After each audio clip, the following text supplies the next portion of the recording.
welcome to the Purposefully Clear podcast. In this podcast, we're going to be telling stories about direct application of tools, processes, systems that lead to validating outputs for students and teachers. Systems change, if you will, through culturally validating pedagogy and leadership. Come along for the clear journey. Excited you're here. 206 with David, looking at cognition and maybe some direct understanding of what it looks like to center learning in the lives of people and what kind of fruit you get from that. Excited to have you here. Let's be purposely clear together. We don't engage students in the how. How is it they're thinking about it? And to me, that's a real cut point between just sort of regurgitating information and actually engaging it. And then engaging with others. Because we can all have opinions, but where do they come from? What's the background? What's the influence? So all of those questions are, to me, key. When you speak about the how, Jason knows this. He's a much bigger Star Wars fan than I am. But way back. We did a show a while ago in Madison, Wisconsin, and we donated all our money. We bought this big Star Wars bucket, right, of stuff that we brought home from this nonprofit thing that we did for vets. And I got this big monstrous Star Wars cup. That's the only thing I kept. I think you brought the rest of the stuff.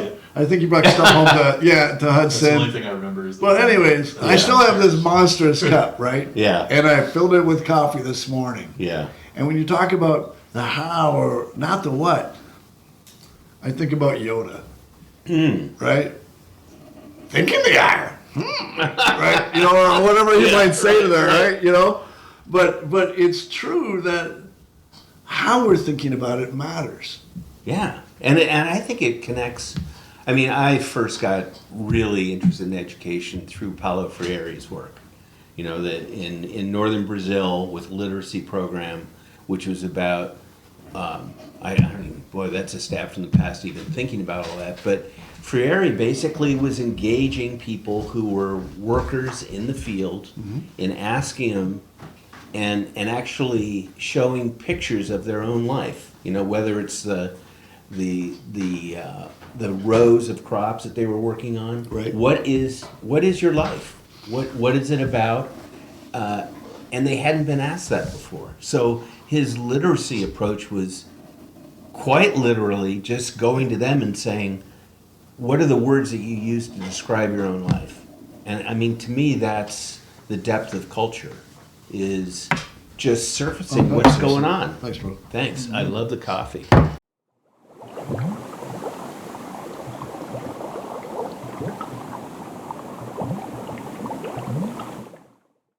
Hey, welcome to this deeper dive. In this section, we're going to look at a little bit more of the webinar as I shared, and so you'll be able to see that. But I also wanted you to be able to refresh your mind with the frame of reference. And so to go deeper, here's how you find some of that stuff, right? If you just go to the web and go to the Clear model, you should be able to pull that up. You can come under Systems Tools, and right there would be the frame of reference. So as you're getting ready to engage with this segment, remember that our frame of reference is critical. It shapes our understanding, but it also limits it. And it really is based upon our have, thinks, and do's. So listen to what David shares now and think about your frame of reference. So I think what we need to do is just really reset the whole paradigm. And it's going to be a long time coming. But we have to really shift, I believe, the whole framework. And it isn't about a few more strategies here to facilitate thinking. It's not going to be, okay, how do we really do independent learning using AI? It's going to be about how we collaborate in classrooms and how do we facilitate all students thinking and being straight up with it. I go into classrooms and I'll say to even high school students, I'll say, how many of you already know how to think? And I'll wait until every hand is up. And a lot of people are, a lot of kids are just reticent, 5, 6 years old. They'll just they won't put up their hand, but they already know how to think. They haven't been told that they already know how to think. And that's really what this is about and what we're trying to do. Are you good with this? I'll take a little bit of that. Yeah, I'll take some of that. Some marking up. So, I hadn't even thought about Freire in a long time, but I mean, it got so radical, by the way, his approach of people generating and using their own words and pictures of their own life, that he got exiled. He got taken out. The literacy program was so successful because he was engaging people authentically about how they were thinking. well, by now, most anybody who's looked at any of my background knows that I'm at least pedagogically, not idealistically in everything, but pedagogically hardcore Freirean. Right? Yeah. I mean, what's the purpose I of didn't know education? that. Yeah, what's Yeah. the purpose of education? Yeah. Right? For me, right, it's all about that empowerment, that equipping, that enabling to establish a democratic lifestyle and change these critical systems, right? Right. I mean, that's all Freirean, right? Yeah. I mean, it's literally the third principle in the foundations of I3. Yeah. It's the third principle. It's Yeah. his words.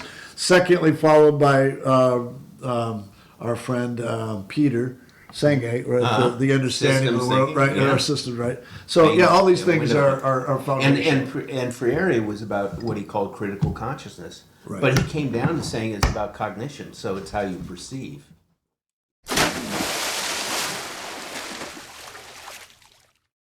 Hey, welcome to the Below the Surface. This one we want to talk about my first day of my doctorate. See, it gets to some mental models. Very first day, very first class, I was told the purpose of education was to convert the individual to a citizen. Lost my mind, thought, oh my God, I got to quit. What do? I go back to my campsite, because that's where I was staying, loaded my pipe, and prayed. Because I knew if that was it, I couldn't be part of that genocidal process. It sounds like Pratt all over, and there's no way. So I pray. By morning, I come to an understanding that my purpose in education was to equip and empower the individual to determine what citizenry would be. I offer you all of that because that's the foundation that I think about through education and obviously culturally validating pedagogy and leadership.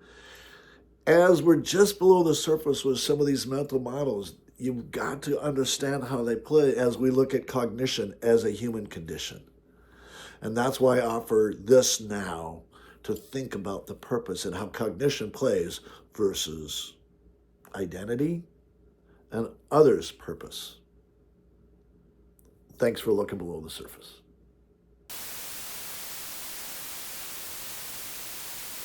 So it's how you perceive.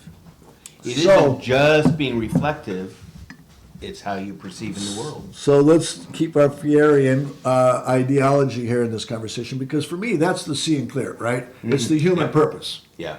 100% the human purpose.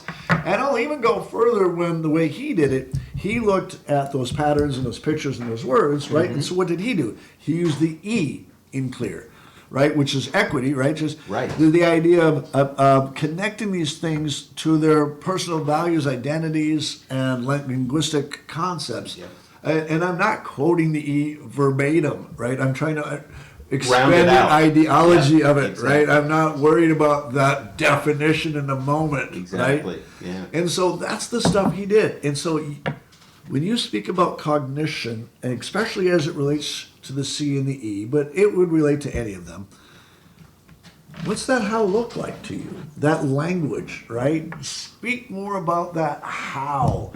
I'm sorry, Jason, I knocked your light. I got a little excited there. Yeah. But we are really Put familiar some, with put some the light what. on this Yeah. conversation. Come on. We're really familiar with the what, Yes. Yeah. right? We Yeah. we knocked the stuffing out of the what, right? Right. In Minnesota, that how. I mean, I could go on and on, but I want to hear from you as you speak a little bit to that. Wow. I mean, I've been. I'm in the midst of writing a book that'll probably take me the rest of my life, which is really fun. But I'm starting with the idea of natural, organic thinking. So if we look out into the world, there are rivers and they're flowing, right? Sequences. There are trees. There are groups of animals together. There are physical parts those animals and physical parts of our world. Cognition is something that just exists in the world. There's an underlying way that relationships are patterned. Things are grouped together. We call it classification. Well, human beings are tribal to a certain degree. We group together, and we have certain attributes and characteristics as human beings. If we were to compare each other, right now we found a commonality, a similarity in Friere's work, right? I didn't even know that. We've never had this conversation. Right, never had this Nothing conversation, scripted, right? Yeah. This is So, real yeah. human beings who care deeply. Right. Okay. And we have we could say the narrative of our lives on a day-to-day basis. So we sequence. We have physical bodies with parts. So, and we're in this beautiful house with Jason's house here. There is a physical surrounding.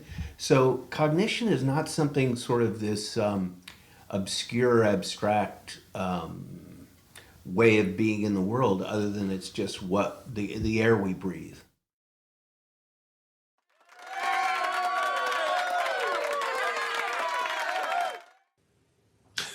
Welcome to the Producer's Corner. It's Jason again. And I just wanted to touch on the fact that I've done this. I have taught from my frame of reference. I have used analogies involving driving. Fifth graders and sixth graders don't drive. They don't know what I'm talking about. I like downhill skiing. I've used that even in my science room to talk about friction. They've never been downhill skiing. I want to get kids thinking about their own lives and using their experiences to match up with the content that we're trying to help them understand or discover. And so this idea of frame of reference and using our own lives to learn that which is already there really does become a powerful tool. But it is the Producer's Corner, so here you go. Links. I'm just going to throw them all up there. You've heard this all before. So we'll see you soon. Looking forward to episode 3. Later. Get revved up. Man, I am all revved up. Just got done flying, and most of you know I hate it. Flying United was no different. It was actually pretty horrible in most cases. However, this person made a difference. She took the time for me. She helped me with my, I don't even have the time to go into all the details, but she was superhuman. Way to go. Thank you for making a difference. I did feel cared for. Thank you for being both human, kind.